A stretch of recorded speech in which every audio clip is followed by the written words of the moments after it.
Shukor nakaslab jong unongsan hima. Kinongilam ka Voice of the People Party kilayay beteng banlit pensay pa iba ikinongrim jong ka seng mat ka thong na kabenta ka jela haga baya kanila yo iru haga sngi palay jong ka tayo haga than rimulyang haga jinyalang kabala penlong haringkat ka jingadon lang u presiden rangba jong ka VPP uba Arden Miller basayo maj u Dr. Ricky Singkon kertong MP jong ka VPP bat kiway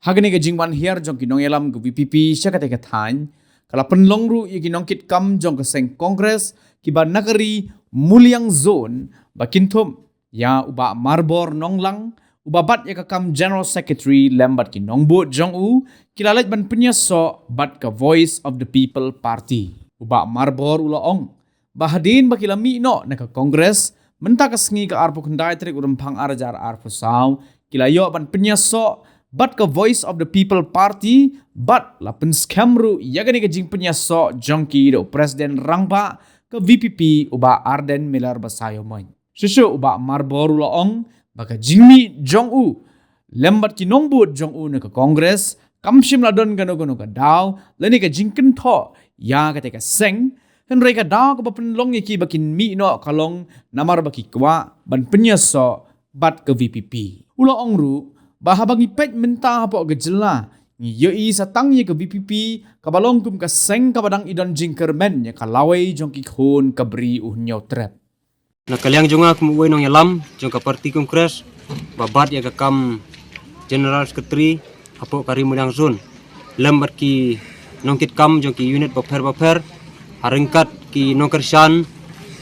jong ka parti baju ai ka jingkersan ketika mon ketika niang hakini ki spor ki balik no ki hakini ka singi arpo kandai tarik ngeliok ban mat penyaso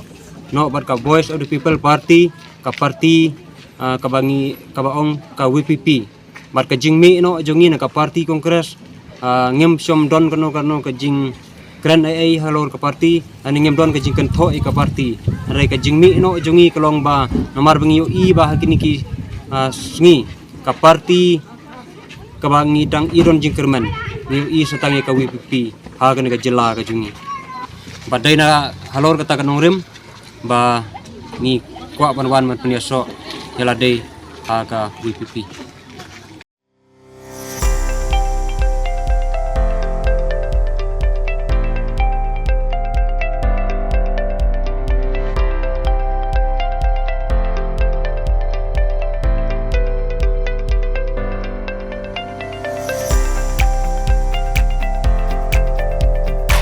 Citizen first is our motto. We believe that our citizens need to be connected with government